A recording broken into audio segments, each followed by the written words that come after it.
देश की सरकार ने एक साल में इस राजस्थान को कहां से कहां बदहाली के कगार पर पहुंचा दिया है। एक एक बिंदु हम आपके सामने वो उजागर करना चाहते हैं जो इन्होंने वादे किए थे, चुनाव के समय वादे किए थे, जनता के सामने तरह तरह के वादे करके और जनता को जो गुमराह किया था, वो सारे के सारे वादे इनके फेल हो चुके हैं। एक भी बिंदु पे भाजपा की सरकार ये कामयाब नहीं हो पाई है और मैं आपको बिंदुवार आपके सामने रखूंगा। भाजपा की सरकार ने सबसे पहले तो 100 दिन की कार्य योजना जारी की थी। आज 365 दिन से ज्यादा समय हो गया पर उस पर 100 दिन की कार्य योजना का कोई रिपोर्ट कार्ड जारी नहीं किया जा सका। एक साल के अंदर ही प्रदेश की जनता भाजपा के कुशासन से त्रस्त हो गई है। प्रदेश का हर वर्ग, किसान, मजदूर, महिला, युवा और सरकारी कर्मचारी देख रहे हैं कि जो बड़े से बड़े वादे कर भाजपा सरकार में आई वो पूरे क्यों नहीं कर रही है। एक तरफ चमक धमक से जनता को भ्रमित किया जा रहा है, वहीं किसान इंतजार कर रहे हैं कि 12,000 रुपए किसान सम्मान निधि कब से मिलेगी और गेहूं को 2700 रुपए क्विंटल कीमत व बाजरे की एमएसपी पर कब से खरीदा जाएगा। 450 रुपए में सिलेंडर का वादा किया था पर किसी महीने सब्सिडी आती है, कभी नहीं आती है। सामाजिक सुरक्षा पेंशन नहीं दी जा रही है। बच्चियां साइकिल और स्कूटियों का इंतजार कर रहे हैं। हमारी सरकार की योजनाओं का या तो नाम बदल दिया जा रहा है या फिर इन्हें बंद कर दिया जा रहा है। 12 से अधिक योजनाओं के नाम बदले जा चुके हैं। किसानों के हित में चल रही एग्रो प्रोसेसिंग पॉलिसी तक को बंद कर दिया, जिसमें किसानों को कृषि आधारित उद्योग लगाने का अनुदान दिया जाता था। मैं तो ये सबसे बड़ी बात तो आपके सामने कहना चाहता हूं कि योजनाओं का नाम बदले, लेकिन कई योजनाएं तो खुद इनकी थी। जैसे ईआरसीपी वाली योजना थी। ईआरसीपी का जो प्रोजेक्ट था, ईआरसीपी का प्रोजेक्ट तो हमारे आदरणीय वसुंधरा जी ने वो लेकर के आई थी, ईस्टर्न राजस्थान कैनाल प्रोजेक्ट। और ये परियोजना बहुत पूर्वी राजस्थान के किसानों के लिए बहुत बड़ी परियोजना थी, जिससे सिंचाई के लिए जो है पानी उपलब्ध होता, पीने के लिए पानी उपलब्ध होता। लेकिन इसको जिस तरीके से कांग्रेस की सरकार ने आगे बढ़ाया, 13,000 करोड़ रुपए अशोक गहलोत साहब की सरकार ने नवनेरा और ईसरदा बांध के लिए दिए थे और 13,000 करोड़ रुपए का वो लगभग काम पूरा हो गया था।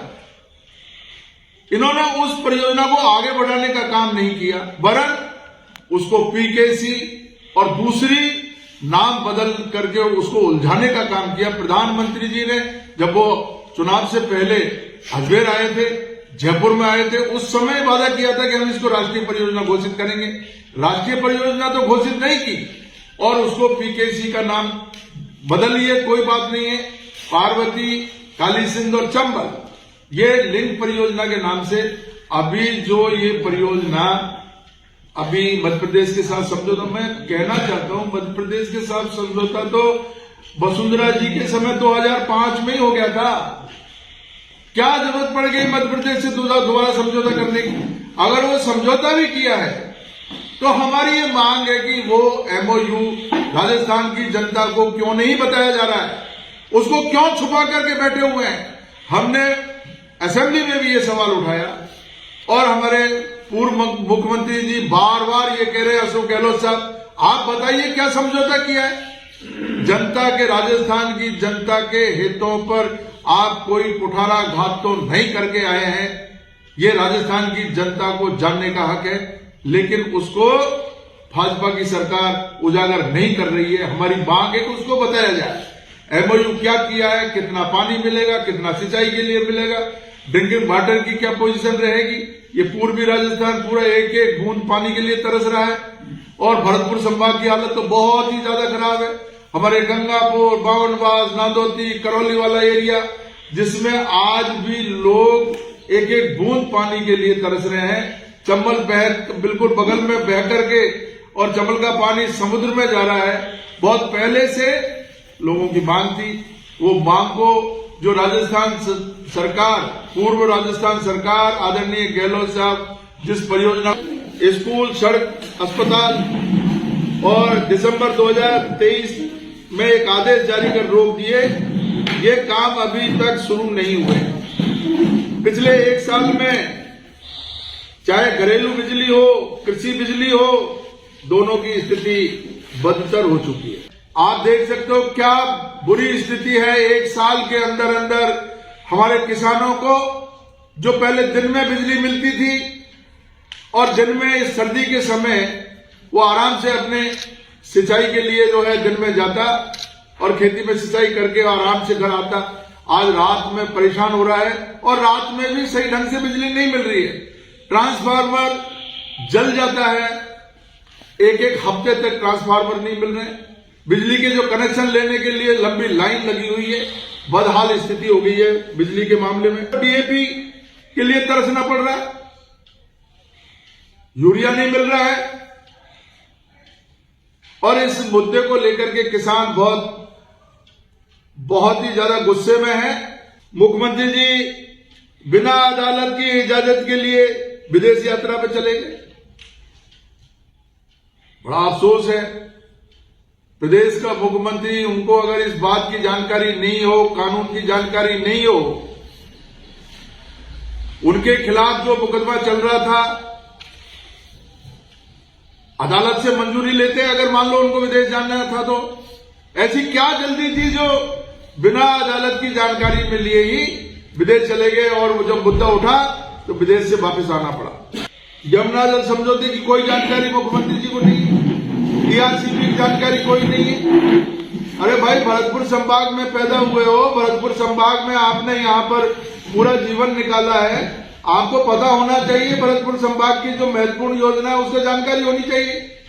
मैंने खुद ने सवाल उठाया था, कोई जवाब मुख्यमंत्री जी ने नहीं दे पाए। जब आप कहते हो डबल इंजन की सरकार है, डबल इंजन की सरकार है और आप मान रहे हैं डबल इंजन, क्या आपके केंद्र में भी सरकार आपकी है, प्रदेश में भी आपकी है, तो आपको जो क्लियरेंस जो वहां एक दिन में, 5 दिन में, एक हफ्ते में मिल सकती है, क्यों आपको 1 साल लग गया? इससे राजस्थान में जो उद्योग, जो अलाइड जो इंडस्ट्रियां लगनी थी वो उसमें देरी हो रही है, जिसमें लाखों लोगों को रोजगार मिलना था, वो पिछड़ रहे हैं। पेपर लीक का मुद्दा बहुत तेजी से इन्होंने उठाया और सरकार इसको अपनी उपलब्धि बता रही है। अरे भाई, पेपर लीक हुआ, किसी ने अपराध किया है तो ये तो कानूनी रूप से सरकार का दायित्व बनता है कि वो उसके खिलाफ कार्रवाई करे, उनको गिरफ्तार करे। जिसने भी पेपर लीक किया है या जिसमें पेपर लीक के प्रकरण में जिन लोगों की भागीदारी है, जो उसमें लिप्त पाए जाते हैं, अगर उनको सरकार गिरफ्तार करती है, उनके खिलाफ कानूनी कार्रवाई करती है तो ये सरकार की जिम्मेदारी है। इसको उपलब्धि के रूप में नहीं लेकर के जिम्मेदारी के रूप में ले और सरकार को सख्त कार्रवाई करनी चाहिए। वो पेपर लीक के मामले में हम मगरमच्छ पकड़ेंगे, हम मगरमच्छों को पकड़ेंगे। आप पे अभी सुइया तो पकड़ में आ नहीं रही है। आपने जो पेपर लीक के जो जिन लोगों को पकड़ा वो सारे के सारे लोग छूट करके निकल रहे हैं। उनके खिलाफ तथ्य जो आपको जो जुटाने चाहिए थे, जो ठोस कार्रवाई उनके खिलाफ करनी चाहिए थी, वो ठोस कार्रवाई राजस्थान की सरकार नहीं कर पा रही है। विकास ये करना ही नहीं चाहते। इनको ये पता है कि विकास करने से कोई वोट नहीं मिलेंगे। वोट मिलेंगे हिंदू मुस्लिम करने से मिलेंगे, आपस में जातियों को लड़ाने से मिलेंगे, एक दूसरे क्षेत्र के लोगों को दूसरे क्षेत्र के लोगों से लड़ाने से मिलेंगे। सरकार के एक मंत्री किरोड़ीलाल जी के बारे में तो पता ही नहीं है कि वो मंत्री है या नहीं है। वो कभी एसओजी के ऑफिस शिकायत करने पहुंचते हैं, कभी पुलिस वालों से हिरासत के लिए लोगों को छुड़वाने पहुंचते हैं, कभी कहते हैं मैं मंत्री नहीं हूं, मैंने इस्तीफा दे दिया है। अब वो इस्तीफा दे करके भी फिर विभाग का कामकाज संभाल रहे हैं। स्थिति स्पष्ट नहीं है। केवल अडानी को बुला करके, केवल अंबानी को बुला करके और लोगों को, जिनको एक सूत्र में हम ये कहें कि आपके जो चहेते लोग हैं, चहेते लोगों को राजस्थान की संपत्ति को लुटाने का ये काम कर चुकी है सरकार। इसने शुरू कर दिया है। केंद्र तो पहले से ही लुटा रहा है और अब राजस्थान की सरकार भी ये राजस्थान की संपत्ति को लुटाने का ये अभियान शुरू कर चुकी है। सरकार केवल दिल्ली से जो निर्देश मिल रहे हैं, मुख्यमंत्री जी हर बात पूछने के लिए दिल्ली जाते हैं। दिल्ली से जो कोई उनको निर्देश मिले, जो कोई उनको पर्ची मिली, उसको आकर के और यहाँ उसको पढ़े हैं। ये पर्ची को पढ़ने से काम नहीं चलेगा। और भरतपुर संभाग में जो पीकेसी ईआरसीपी की योजना जो अभी मोदी जी जिसका अभी लोकार्पण करके गए हैं, उसका शिलान्यास करके गए हैं, लोकार्पण हमारे कामों का किया उन्होंने। नवनेरा और ईसरदाबाद ये पूरी तरीके से हमारी सरकार के काम थे। हमारी सरकार में फंडिंग हुई, 13,000 करोड़ रुपए अशोक गहलोत साहब ने दिए थे, उनका लोकार्पण उन्होंने किया। स्थिति स्पष्ट करके नहीं गए, केवल घड़ों में पानी इधर से उधर पलट करके और लोगों को गुमराह करके गए हैं। मैं इसकी भर्त्सना करता हूं। पूर्वी राजस्थान के लोग ये पूछना चाहते हैं, क्या घात आप अंदर अंदर कर रहे हो? आप वहां के मुख्यमंत्री को यहां बुला करके दिल्ली ले गए और आपने उनसे क्या समझौता किया है? एमओयू का कोई पता नहीं है। एमओयू को बताना चाहिए। 70,000 करोड़ की टोटल पीकेसी, उसमें से 35,000 करोड़ रुपया राजस्थान को खर्च करना है। उसमें से राजस्थान ऑलरेडी 11,000 करोड़ रुपया खर्च कर चुका है। That means 1/3 of the cost has already been spent on नौनेरा और पीकेसी से इनने क्या करा है, आपको कोई पानी हमारे किसानों को सिंचाई के लिए नहीं मिलेगा। सिर्फ पानी किसके लिए मिलेगा? पीने के लिए मिलेगा और किसी के लिए पानी नहीं मिलेगा। ये आपको और हमारे को सिर्फ एक चश्मा पहना रहे हैं कि पीकेसी कर रहे हैं। पीकेसी का धौलपुर में क्या होने वाला आपको पता है? पीकेसी का धौलपुर में सिर्फ ये होने वाला है कि 3 बांध जो हैं अपने पार्वती, रामसागर और ये आगे वाला जो बांध है उर्मिला सागर, सिर्फ वो भरने वाला है। वो तो हमारा ऑलरेडी काली तीर में हो चुका है। 640 करोड़ रुपए हम खर्च कर चुके हैं। जुलाई टू सितंबर जो ओवरफ्लो आएगा चंबल का, वो हम ऑलरेडी इसमें डालेंगे। वो तो हम ऑलरेडी कर चुके हैं। तो हमारे लिए धौलपुर जिले के लिए इसमें कोई फायदा नहीं है। ना कोई सिंचाई में कोई फायदा होगा, ना पीने के पानी के लिए कोई फायदा होगा। ये तो सिर्फ वाटर टेबल जो बढ़ेगा सिर्फ वही बढ़ रहा है, इससे ज्यादा तो कुछ नहीं है। सिर्फ क्योंकि काली तीर जो पानी पीने वाली स्कीम है, जो बाड़ी और उसके लिए है, बसेड़ी के लिए है, वो भी ऑलरेडी हम कर चुके हैं। वो वापस इस बार इन्होंने बजट अनाउंसमेंट करा है। हम वो पहले ही बजट अनाउंसमेंट कर चुके थे, उसका पैसा दे चुके थे, उसका डीपीआर बनने के लिए ऑलरेडी दे दी थी। तो ये तो उन्होंने रिपीट करी इस साल। तो ये जो कथनी और करनी में इनका फर्क है वो नहीं है। और हमारे साथ क्या हो रहा है, आप आज हिंदू में एडवर्टाइजमेंट पढ़िएगा, मध्य प्रदेश सरकार ने पूरा एडवर्टाइजमेंट दिया है, पूरी कॉस्ट बताई है इसकी। उनको फायदा सबसे ज्यादा हो रहा है, हमारे को फायदा नहीं हो रहा। उनकी सिंचाई के लिए करीब करीब 2 लाख या 3 लाख एकड़ आज एडवर्टाइजमेंट है। 2 लाख या 3 लाख एकड़ जमीन जो है उनकी सिंचाई के लिए काम आएगी। हमारे राजस्थान में नहीं काम आएगी। 8 लाख काम आएगी। आज आया है 8 लाख काम आ रही है, हमारे लिए नहीं आ रही। और दूसरी जो सबसे बड़ा कटोराघात धौलपुर डिस्ट्रिक्ट के साथ हो रहा है, हमारे को शहर में 25 MLD पानी मिलता था पीने के लिए, और अब हमारे को 15 MLD पानी पर रोक दिया गया। हमारा 10 MLD पानी जो शहर के लिए हमारे को मिलता था, सुबह शाम हमारे को पानी मिलता था, वो बंद हो गया। अब सिर्फ एक टाइम पानी मिल रहा है धौलपुर शहर को। वो पानी यहां से खींच के कौन ले गया? भरतपुर ले गया। दूसरा, आज आपने देख लिया धौलपुर की हालत क्या, आप सबको पता है कॉलोनीज की हालत क्या है। एक पैसा एफएफसी का, एक पैसा जो नगर परिषद धौलपुर को आना था वो नहीं आया। एक पैसा नहीं आया, ना राजाखेड़ा को आया, ना धौलपुर को आया, ना बाड़ी को आया। एक पैसा नहीं आया। एफएफसी की पूरी किस्त जो सेंट्रल गवर्नमेंट की थी वो हमारी कट गई। तीसरी चीज, आज जो बिजली है, बिजली धौलपुर सबसे पहले एलडी में चला जाता है। क्यों? क्योंकि आपको बिजली कहां लेनी है? भरतपुर देनी है। तो मतलब धौलपुर में तो आदमी वास ही नहीं करते, धौलपुर में आदमी रहते ही नहीं। ये मैं पहले भी बोल चुका हूं, धौलपुर में तो सब जानवर रहते हैं, धौलपुर में आदमी रहते ही नहीं। तो ये कटोराघात जो ये सरकार, पर्ची सरकार कर रही है धौलपुर के साथ, वो बेहद ही शर्मनाक है और इसकी हम खुले दिल से भर्त्सना करते हैं। दूसरा, आज जो सबसे इंपॉर्टेंट मुद्दा जो हमारे एक्स एमएलए साहब ने बोला, बाबा साहब के लिए जो गृह मंत्री जी ने बोला, वो बहुत ही शर्मनाक है। आज बाबा साहब को कई समाज भगवान स्वरूप मानते हैं, उनकी आस्थाओं पर उनने ठेस पहुंचाया।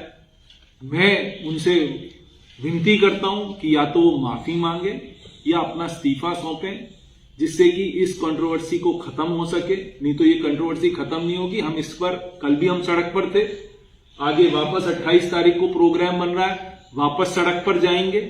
इस तरह से काम नहीं चलेगा कि इनके जो मुंह में आए वो ये बोल दें, वो काम नहीं चलेगा। और 1 साल में धौलपुर में आपने देख लिया क्या काम हो रहा है। धौलपुर में कोई काम नहीं हो रहा। यहां के लोग, यहां के जो सो कॉल्ड बीजेपी के एक्स प्रत्याशी जो थे, वो सिर्फ एक दूसरे की शिकायतें करने में लग रहे हैं और कोई काम नहीं हो रहा। लोगों की शिकायत कर रहे हैं, लोगों का काम रुक रहा है, कुछ भी नहीं हो रहा।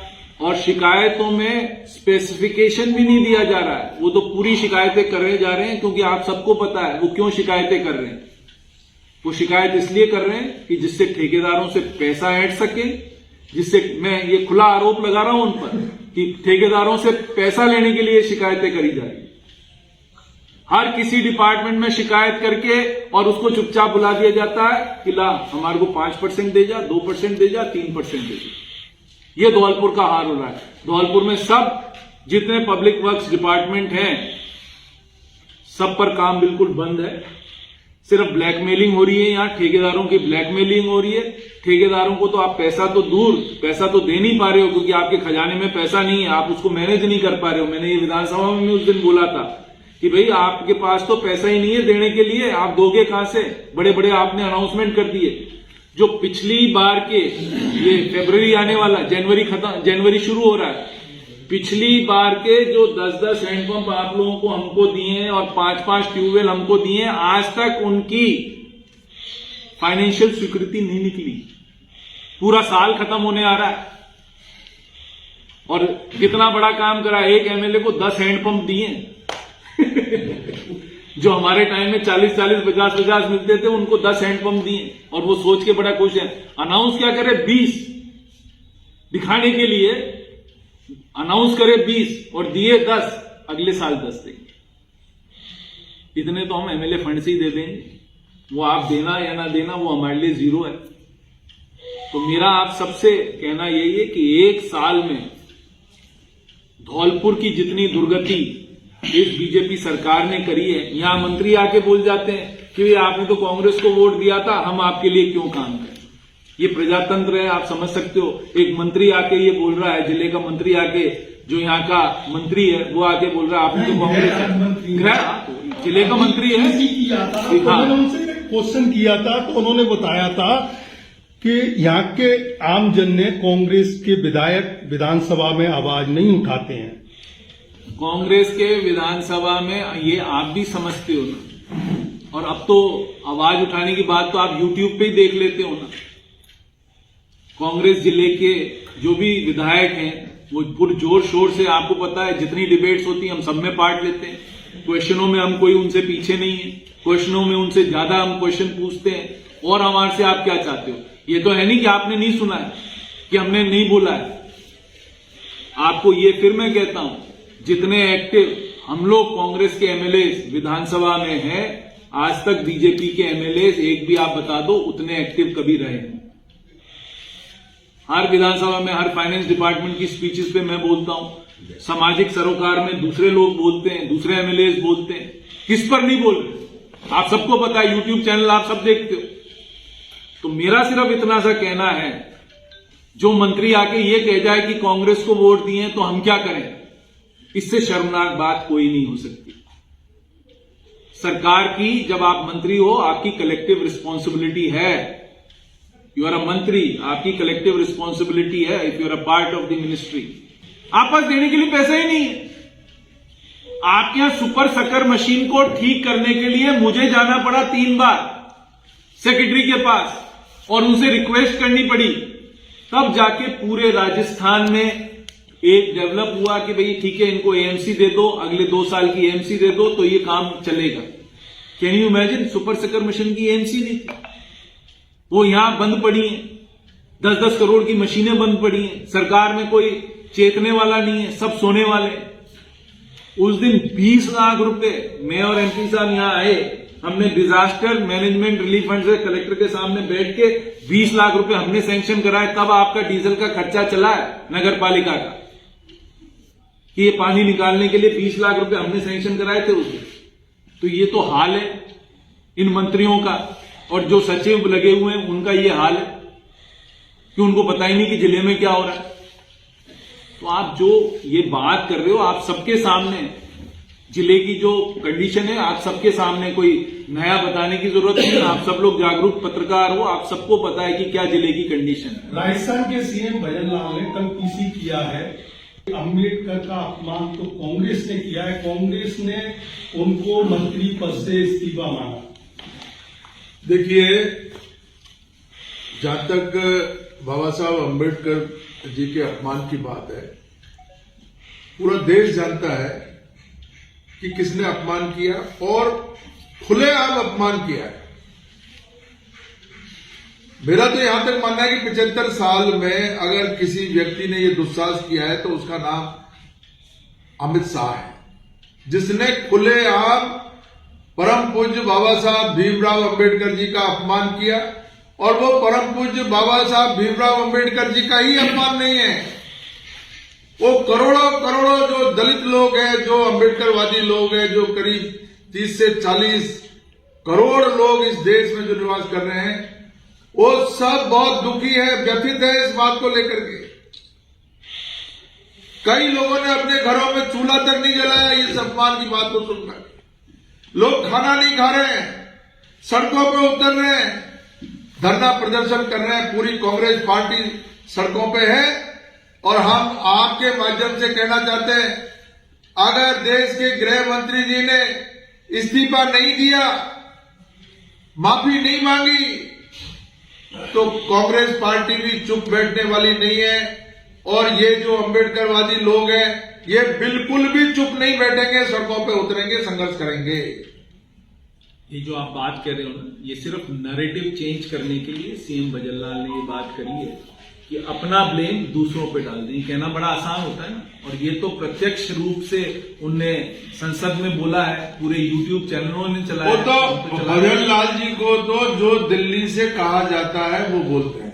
अभी गए थे दिल्ली, उन्होंने कहा होगा कि भाई आप जाकर के अम्बेडकर जी का नाम लो, तो अम्बेडकर जी का नाम लेकर के यहां कह दिया उन्होंने। उनको कुछ भी पता नहीं है कि बाहर एमएलए बने भजन लाल जी। उनको यहां से भरतपुर से उठा करके सांगानेर में थोपा। सांगानेर में वहां जो है वो आरएसएस और बीजेपी के लोगों का बड़ा जमावड़ा है, वो जीत करके आ गए और उनको मुख्यमंत्री जी की जो है कुर्सी पे बैठा दिया, पर्ची दे दी और पर्ची भी वसुंधरा जी से दिलवाई। उस समय का फोटो है हमारे पास, जब पर्ची दी वसुंधरा जी ने उसको देखा, हतप्रद हो गई वसुंधरा जी। और उन्होंने ये देख रही थी कि इस भीड़ में कौन भजन लाल कौन है, जानती नहीं थी भजन लाल जी को। इससे पहले राजस्थान के 90%, 95%, 99% लोग भजन लाल जी को नहीं जानते थे। भजन लाल जी कौन है, वो मुख्यमंत्री बने, उनको राजस्थान की एबीसीडी पता नहीं है, उनको भूगोलिक स्थिति पता नहीं है, इसलिए वो इधर उधर की बातें कर रहे हैं। और अम्बेडकर जी के बारे में तो वो बिल्कुल ही अज्ञान है, कुछ पता नहीं है। आकर के दिल्ली से कहा, वो कह दिया। लेकिन जो लोग भी अम्बेडकर जी के बारे में ये अपमान की बात करेंगे, मैं आज ये दावे के साथ आपके प्रेस के माध्यम से कह सकता हूं, जब वो चुनावों में और जनता के बीच में जाएंगे, उनको इसका खामियाजा उठाना